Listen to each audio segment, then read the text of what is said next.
Welcome to our Emergency Preparedness video series.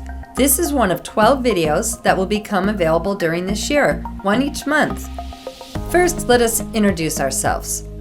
I'm Jennifer Ponce, the Office of Emergency Services Coordinator for the City of Morgan Hill. And I'm Randy Christensen, an instructor for Morgan Hill's Community Emergency Response Team. Being prepared for disasters and emergencies can seem like a big job. Many people don't know where to start, so they never start at all.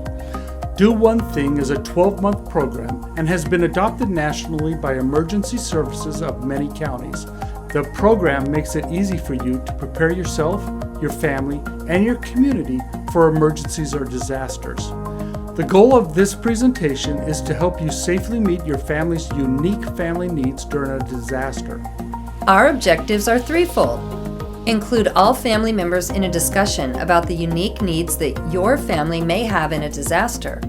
Many pets are considered family members. Make sure that their needs are met as well. And 3, individuals with disabilities or existing health challenges will have special requirements that need to be considered and planned for. Create evacuation plans that will cover different scenarios and disasters. Every family and household has their unique needs and challenges. You have an infant, a young child, or a senior citizen residing in your home. Does a member of your family have existing medical issues or other health issues? Do you have a pet or pets? Think about those things that members of your household couldn't do without in a 72-hour period. Examples are special formulas and foods needed by infants and young children, prescription and maybe some over-the-counter medications, health-related supplies. An example would be a diabetic who may need insulin, syringes, glucose meters, and testing supplies. Devices for the visually impaired or those with mobility challenges. Do you have a pet with a special diet or medication? Do you have a cat that will need a litter box? How about other animals that will need special containers for travel? When people wait to the last minute to gather items for an evacuation, they many times forget small and important items. Your children and pets may have difficulties trying new brands or different types of foods. These adjustments can be quite stressful for them. Many items like pet food and diapers may be difficult to find after a disaster. Talk to your kids about what they should do in the event of different disasters, such as a house fire, a wildfire, a medical emergency, and other disasters that could possibly happen in your area. Make sure they know where you keep the emergency supplies, how to call 911, and what to expect when talking to a 911 dispatcher. Who could your child call or contact in the event you cannot be reached in an emergency? There is the possibility that you'll be away from your home and pet when a disaster strikes. Your neighborhood may be evacuated. You could be literally trapped somewhere else and unable to get home. Make advanced plans on how you're going to take care of your pets if you can't get home to them. Is it possible to ask a neighbor that you trust to be a pet disaster guardian? They can be the one to check up on your pets if you're not home. They might be able to take your pets with them if and when an evacuation is ordered.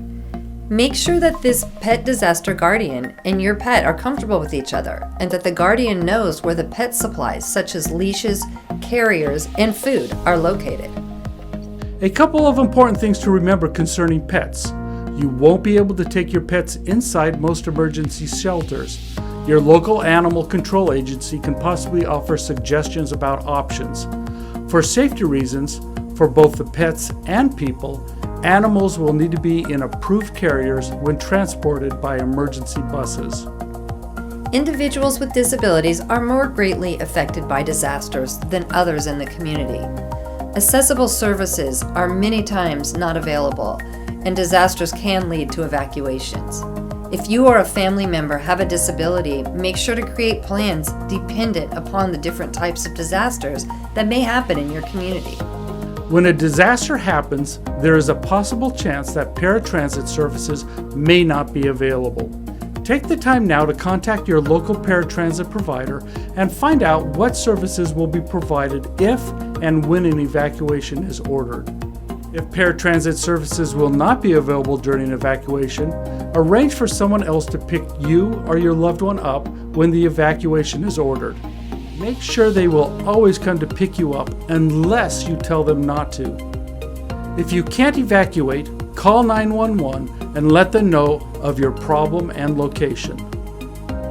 Take the time to sign up for your community's emergency notification system. For residents of Santa Clara County, the application's name is Alert SCC and is available for iPhones and Android phones. San Benito and Santa Cruz counties use the Code Red application. Both of these only automatically register and call landline phones. Cell phones and voice-over internet phones will need to be registered manually when you sign up for those applications. It is recommended that if you live, work, or have loved ones in different communities, that you sign up for those related community alert systems. Talk to the organization that will provide emergency sheltering in your community. This will probably be the Red Cross. Come to an understanding of what needs of yours they can meet at the shelter. By knowing how they can help with and what they can supply you with will help you understand what you need to bring so you're properly supported. When having to consider emergency sheltering, you'll want to think about whether the shelter has accessible entrances and bathrooms. They are required to be considered as an American Red Cross shelter. Think about what methods of communication is available with the shelter staff, what type of medical services will be available, and what type of assistive devices you may need. If you have a service animal, talk to them about what they can provide for that animal. Remember, comfort animals and pets will not be allowed in the shelter. In review, we have covered 3 basic areas to address when dealing with your household's unique needs. We discussed how to find out about your family's unique needs. This should include loved ones who don't reside in your home, but are your responsibility. We have discussed making emergency and evacuation plans for your pets in the event of an emergency. This should include plans on how to have them taken care of in the event that you're away from them. We've talked about challenges you may encounter when trying to evacuate a loved one who has disabilities or health challenges. This might even be you. Create plans for different types of disasters that will enable evacuations safely and quickly. Thank you for your time. This concludes the Do One Thing presentation on unique family needs.